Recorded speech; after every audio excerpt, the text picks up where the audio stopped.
The last time we left Rhea, she had just got word that she had an appointment that she had to meet. So she got Bubba together and got some plans. Is Rhea going to be able to figure this thing out? We're about to find out. I'm Billy Jackson. After 26 years of law enforcement, this is Jackson's Case Files, where experience meets fiction. In a small diner just outside the city, just outside downtown, Charlie, aka the Man in Black, has just ordered his meal. As the waitress leaves and he sits in his booth, his phone vibrates. There's a text message. It says, "You need to get out of town as soon as you can. The police are looking for you." He smiles and he puts his own text in and he sends, "I'll leave as soon as I deal with that private investigator." Another text message comes in and he reads it and it says, "I'll take care of Rhea. You just need to leave."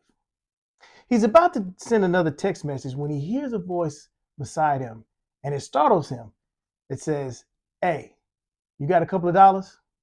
He turns around, annoyed that the voice startled him, and sees a homeless man. He looks around and there's nobody else around him. And he says, "Nah, man, I got nothing for you. Get out of here." He goes back to his phone.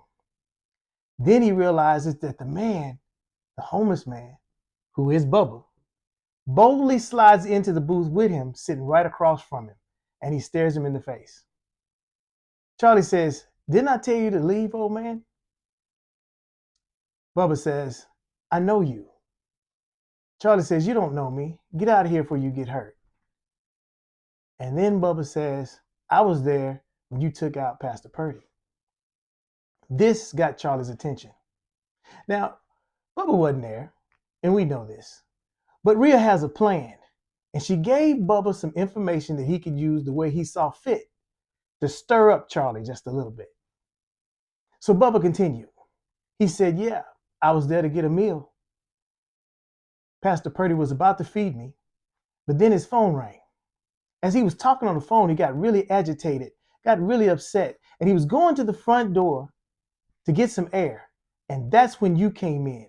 You grabbed him and you pushed him in and you took him out. I saw the whole thing." Charlie starts to look around. Now, there weren't a lot of people in the diner, but there were enough people where he couldn't do or say anything to Bubba that he wanted to. So he looks at Bubba and says, "Hey, old man, why don't you calm down a little bit?" Charlie says, "Obviously, you don't have the police with you, so you're not trying to turn me in. So you want something. What is it?" Bubba said, "I told you. Just need a couple of dollars." Charlie needed to get Bubba out of the diner. So he said, "What if I give you $150? Bubba said, "Whoa, now that's a lot of money." Charlie said, "Yep. All we got to do is go down to the ATM. I'll take it out, give it to you, and you disappear and don't tell anybody anything you just told me." Bubba said, "That sounds good, but I got a better idea. How about you order me something to eat? I'll eat it while you go down to the ATM, get the money, and bring it back." Now, Charlie was getting frustrated. He needed to get Bubba out. So he said, "Listen, how about I give you $250? Bubba said, "Now, I can do something with that." And Charlie said, "Great." So he said, "All you need to do is go with me to the ATM and we'll get it." Bubba said, "Nope, can't do that." Charlie says, "Why not?" He said, "First of all, you're a little upset. Second of all, I saw you take somebody out. And I'm not going nowhere with you for you to take me out too. No, I'm going to stay here with these nice people, eat me a meal that you about to order me, and I'm going to wait for you to bring me the money." Charlie got furious. He got a little bit louder because he didn't really care who heard him. He said, "Look here, old man, you're going to get out of that chair and you're going to go with me outside. If you don't, I'm going to jump across this table and I'm going to take you out right now. And I'll get out of here before anybody can do anything about it." Bubba says, "I really don't think you're that fast." Just as Charlie started to make a move, the door to the diner opened and in walked Detective Anna Cruz. She walks up to the booth. Charlie stays still. And she gets by Bubba. She says, "You good, Bubba?" Bubba says, "I am. Thank you for asking." And then she looks at Charlie. She says, "Charlie, I need you to stand up and go with us." Charlie got mad. He looks at Bubba He says, "You set me up." Bubba says, "That I did." And he reaches for his collar. He turns his collar around and exposes a very small microphone. Then Anna Cruz says, "Charlie, you're under arrest for homicides. Get up."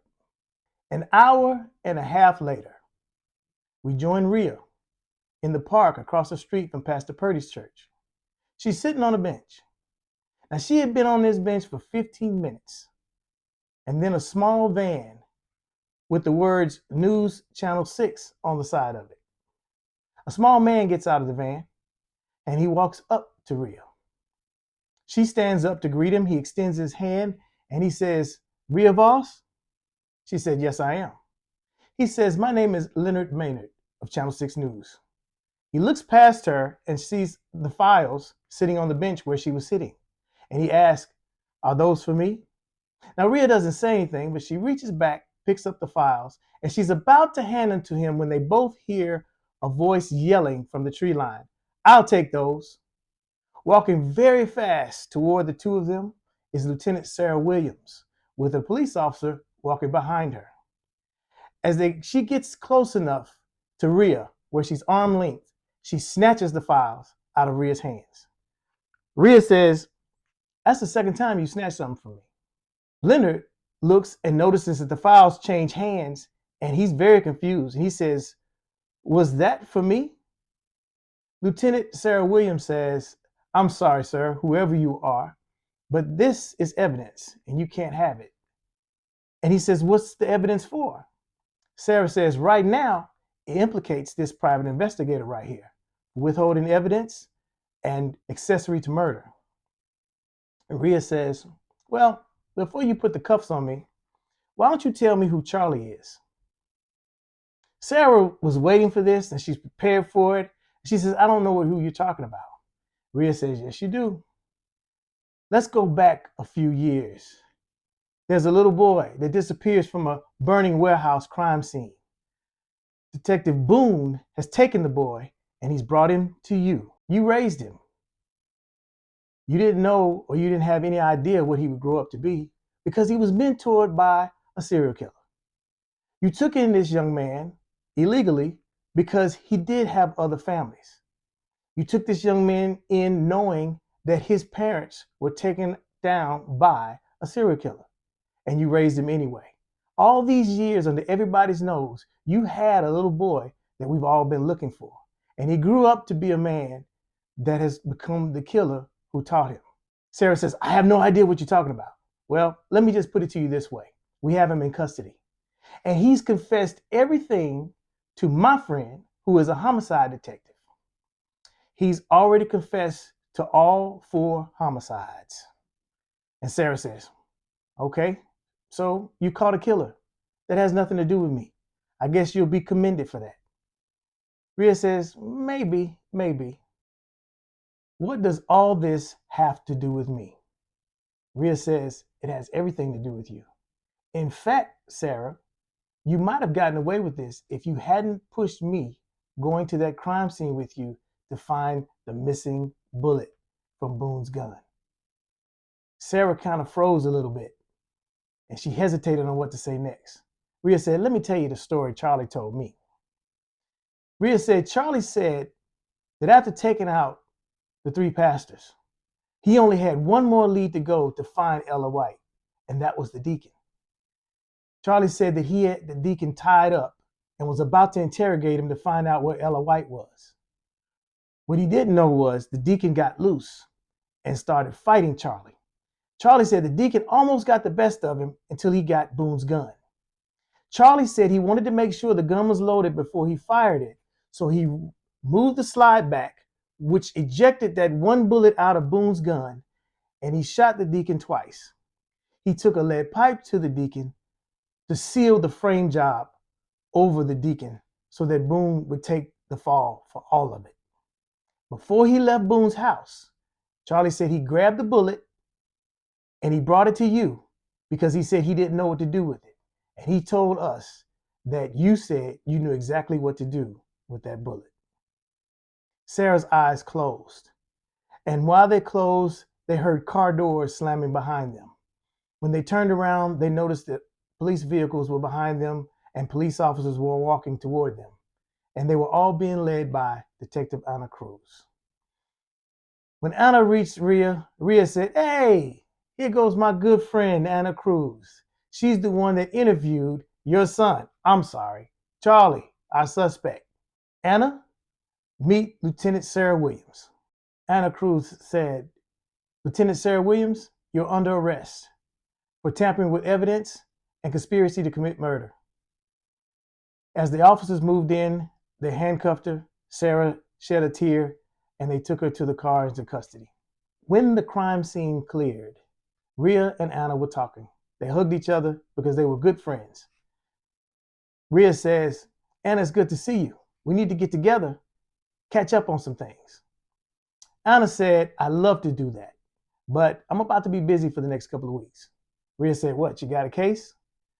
Anna said, "Haven't you seen the news?" Rhea thought about it for a minute. She says, "Yeah, the missing girls, but that's missing persons. You're homicide. What's that got to do with you?" Anna said, "I thought about that myself, but I got word that the powers that be decided to put me up next to their best missing persons detective because they want this case closed. And that's where I'm going to be for the next couple of weeks. But after that, you and I can get together." Rhea said, "Well, if you need me, I'm here." Anna says, "Thank you, but I will need Bubba, so tell him I'm going to be calling him." And she said, "I will." They hugged each other and they parted ways. If you enjoyed this series, if you liked all the episodes, then I invite you to pick up my new book, Missing in Music City. The link is in the description of this video if you would like to purchase this book. It's great, and Rhea's already introduced you to one of the characters in the book, Detective Anna Cruz. And you can go slide right in here, follow her on this journey, which is great. And like she said, we're going to see Bubba again in the book. Again, if you like the videos, make sure you like, comment, and subscribe. And listen, while you're enjoying this book, I'm going to be getting ready for season 2. So we can slide those videos in so you can check out another season with Rhea, Bubba, hey, maybe Anna. We'll see what we're going to do. All right. Until next time, this is Jackson's Case Files, where experience meets fiction.